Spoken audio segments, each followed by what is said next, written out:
To the wives thinking about leaving because he doesn't do enough. Your situation, I'm sure, is not identical to mine. But if you see yourself at all in this story, I want to beg of you to consider individual counseling as well as couples counseling and explore the ways you may accidentally be self-sabotaging.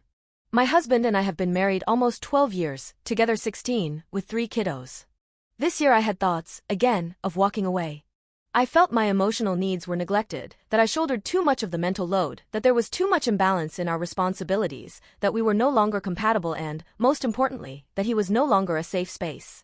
It would have been very easy to come here and paint my husband as a terrible person with half-truths and receive the validation I was looking for. Instead I did the hard thing and I told him. I told him that he'd lost my trust. I laid all the hurts I had in his lap. I counted them one by one. You abandoned me in a foreign hospital when I was admitted for a panic attack. You repeatedly chose your own need for physical affection over my need for space. You didn't take care of me the way I needed you to. I had my list ready, my evidence collected, my anger justified. I named every inefficiency I tallied over the years. And he got defensive. Quietly angry. Distant. And then he said, "We'll get through this," before enrolling us in couples therapy and individual therapy. And it's been through therapy that I've been able to understand the role that I've played in the hardships in our marriage. Up until now I've felt like I'm on the high horse, he's got nothing on me. I did the growing. I shouldered the burden.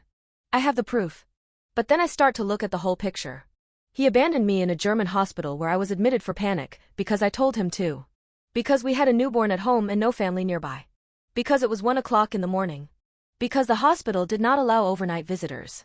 He's invaded my space with physical affection, because I stonewalled him and shut down to focus on making my list of offenses. Physical touch is the most natural way he knows how to reconnect emotionally. He didn't take care of me, because I never once asked him to. Because I did not think he could do it right. I rejected the idea of it and never fully shared how deep any of my hurts went. The thing I'm getting at is that counseling has made me realize the push and pull cycle of disorganized attachment I have. Yes, my husband needs to work on things. He needs to take responsibility for his depression and make more of an effort with our home and children. But he's not this villain I've created in my head by focusing on just the half of the picture that made me feel like a victim. I had a lot of emotional neglect as a child and I don't know how to be vulnerable and ask for help or communication when I'm hurting. So I brush any potential conflict under the rug. I used to think it was a great thing that my husband and I never fought about anything. And then I realized it was because I was never willing to have the fight. I would rather act agreeable and keep score when he didn't catch on. When that happens over and over, you have one person who's keeping track of every mistake and one person who has no idea they are fucking their entire marriage up until it's too late. It became such a habit to catch the negative things my husband was doing that it got really hard to see the positives. Again, I am certain this is not a large portion of potential walkway wives. Some spouses suck. I get it. But if you find yourself hyperfixating on your partner's failures, just sit with where your accountability is in communication for just a minute. You feel comfortable and confident that you tried to bridge the gap? Great. But maybe you remember not saying anything because for some reason you couldn't find the nerve. Or you hid your emotions and just expected he'd know the difference.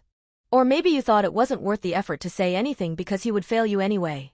And if so, maybe you have some self-growth to work on too. It's not easy. We're still having hard days, but it's like working out deep knots. Somehow we walk away feeling slightly better after. We're hurting but healing, and for the first time in a hot second, I see us together in the future.